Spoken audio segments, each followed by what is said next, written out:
This is red maple. It's a rubra.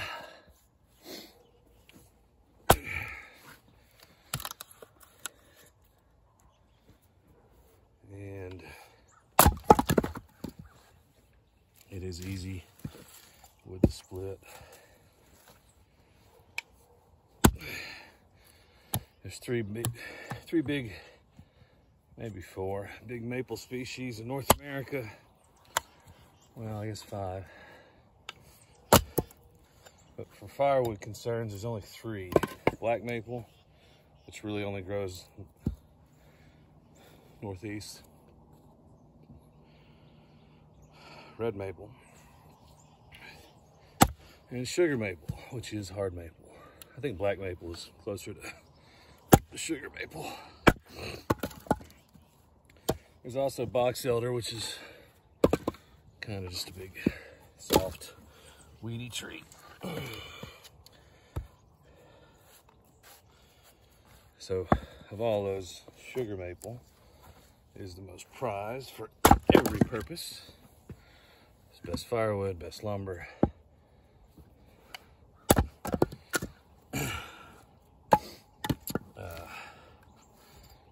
Makes the best syrup. It's the most Canadian,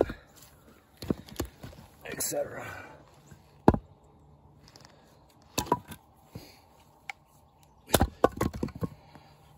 But red maple is very common, and I really like it for, oh my God, for firewood, because it is easy to work, to split, easy to cut, the way it grows. That's one. I don't know if you can see that tree in the background, but I don't ever turn it down. It doesn't burn as hot as sugar maple, but it still burns better than a lot of other woods. And it burns, oh, the other one I forgot to mention was silver maple or water maple. That one's pretty soft. This is what people call shoulder wood, I guess. My neighbor had a clump one, had about 5 stalks, trunks coming out of it. He wanted to cut it down, so this is one of 5. I'm gonna go get some more later.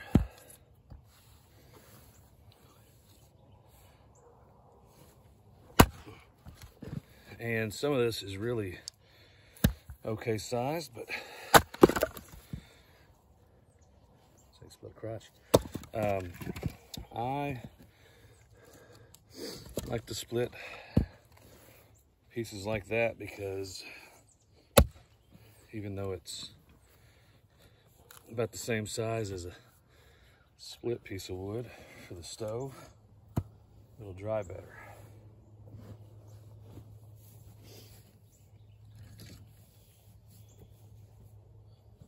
Maybe a little bit bigger, but you know, we're pretty relative there. But maple will retain moisture, and this doesn't have a lot in it. There's a little bit of sap, and this time of year, this is early October, sap's running down, especially we're still in pretty significant drought conditions where I live, I would think. But October's the driest month of the year anyway. The sap's running down on this thing, and you can see it. A little bit of moisture right in the very edge of the sapwood, and then the splits are lightly moist to the touch.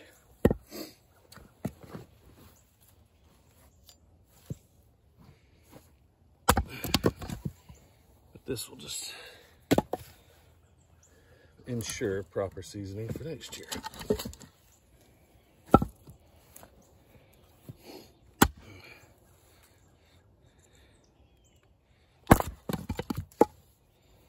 That's really about it on red maple. It's not, like I said, it doesn't burn as hot as sugar maple, but there's nothing wrong with this wood, especially if like me, you're heavy in oak,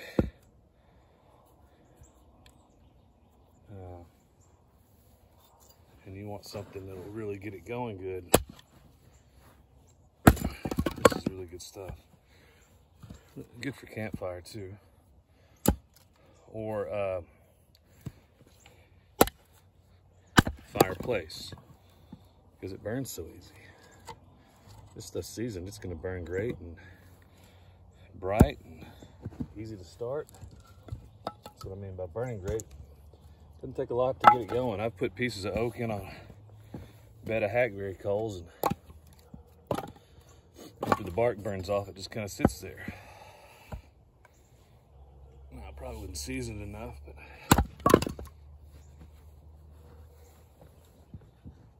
still, this stuff won't suffer from that.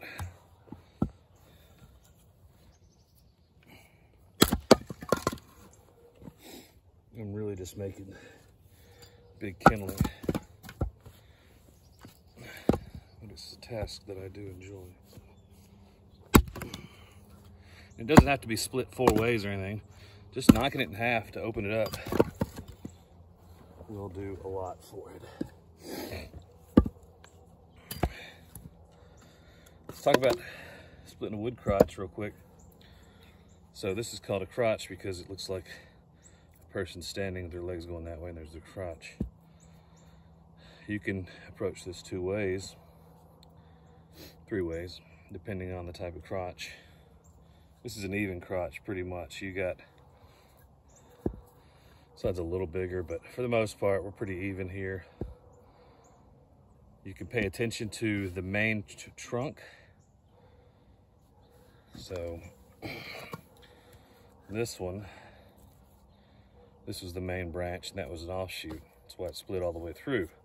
This one, that's probably what the case is here. So you could come in and put it on this side and hit it right there and go all the way through.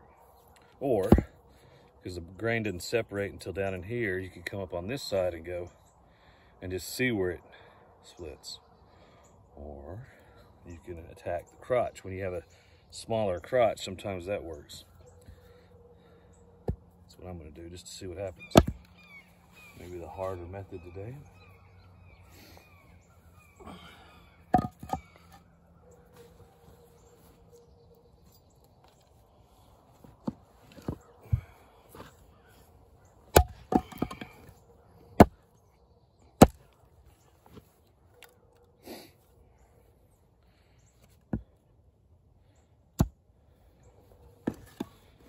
The little one cracked pretty good. You can also see some of that sap running down. Assuming you can see what I'm talking about. I don't have a monitor. I do all this YouTubes with the smartphone.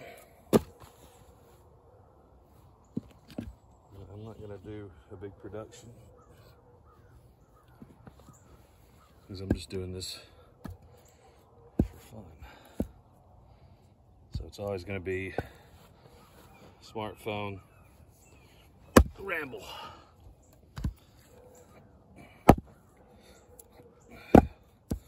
This one, the main branch is really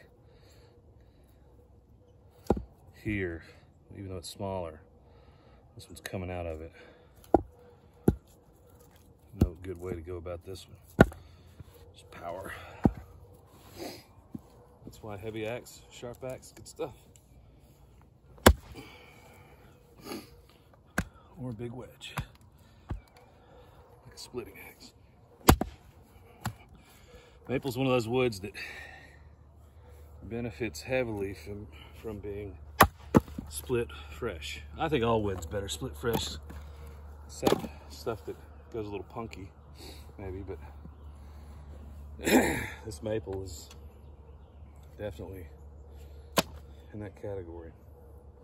Now, I'm not going to be a psycho and split every little piece that's 2 inches like that, maybe some, but that would be a lot.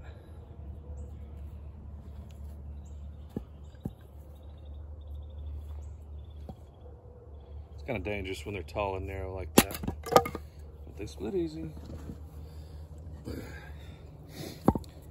To mitigate some of that, you can always set it down with the block between you. That way if you miss, you go into the block like that. This is a very valid method. Chop towards the block. Of course it helps to hit it. Tried to miss the first time and hit it. Tried to hit the second time, missed it. There you go.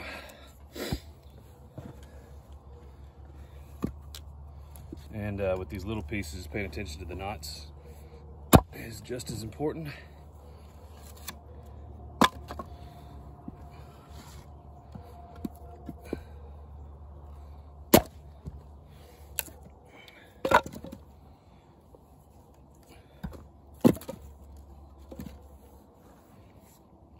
It will make a big difference when you split round wood.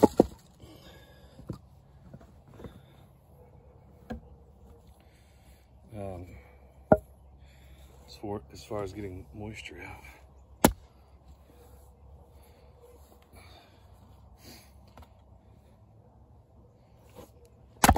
I wasn't very selective. I left almost everything about an inch, inch and a half smaller for him to clean up with the tractor. But I got a lot of reasonable size stuff. Tore that crotch out. All right, so here's a good example of an easy crotch because you've got a big main branch and then a little one down here. I'm not gonna mess with that. This is gonna be one piece. What I am gonna do is try and get the middle of this grain because that's one long set of fibers to split. Knock that one off. And then maybe I'll come in and see if I can get some more. Don't have to. It's a perfectly good piece, but it's on the block. Also, if you got some limbs to clean up, you know, the tree grew like that. You want to come from the bottom, the trunk side.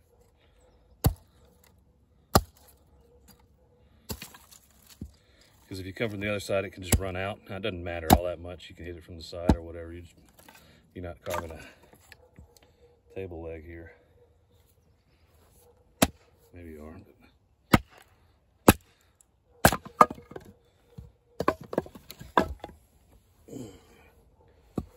But if you got a big limb, you're cutting a bunch of limbs off, or cutting a bunch of limbs like this off. Come from the bottom up. Maybe I'll talk about that when I go back out there and cut on that rest of that clump. Yeah, that's a wasted stroke.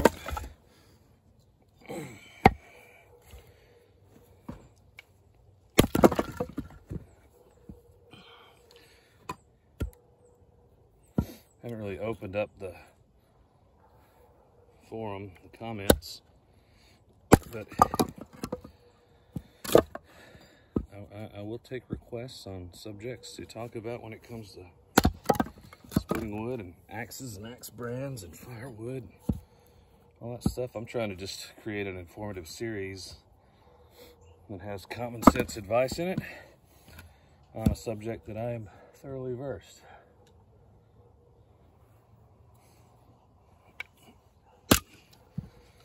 I feel like YouTube actually has a shortage of that sometimes. It's okay, it's not a bad thing. It's just, you see 3 or 4 people doing stuff, even something as simple as this, without thorough explanation. I guess it grinds a little bit. I'm just trying to make the world a better place.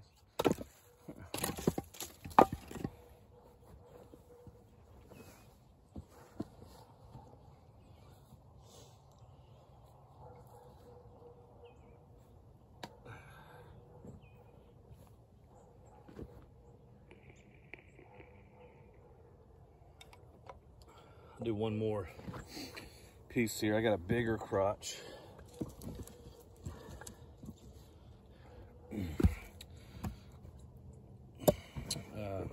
Kind of piece. Got about a 3-incher over here that's growing all the way down to here, and then this is a double. Looks like we had a wound there at some point. Here's the pith. Here's where another crotch was terminating down in, so who knows. Got a feeling it'll split fine still through there, and obviously that spot. Maybe over here, this may be a big chunk that's left. We'll see. You think you're gonna have multiple strikes on a piece? I'm gonna start away from you, then go to the middle, and then maybe this side, depending. Yeah, so it's split all the way over here, but not vertically. And I get stuck.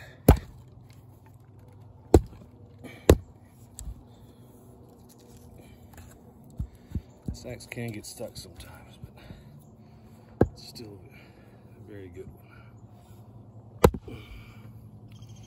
Usually that first stroke is the only time it'll get stuck significantly once you release the pressure. There we go.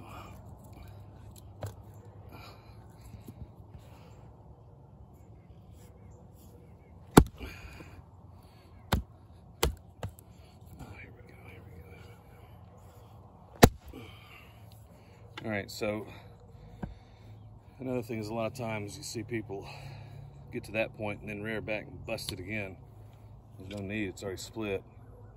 The wood's holding the rest of the wood up there, so just rotate it.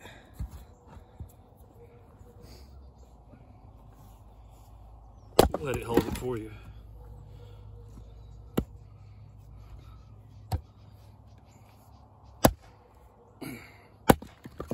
Now, I don't think this is what I would consider stove wood, meaning if you put a big piece of this in, well seasoned or otherwise, it's not gonna burn all night, but no maple's like that. It will burn good and hot. And maple also smells kind of like marshmallows, which I find very appealing for a campfire. But yeah, there's that piece. I'll leave it like that. Here's what was causing that double pith. An old windfall branch broke off and got grown around for a long time. All right, have a good day.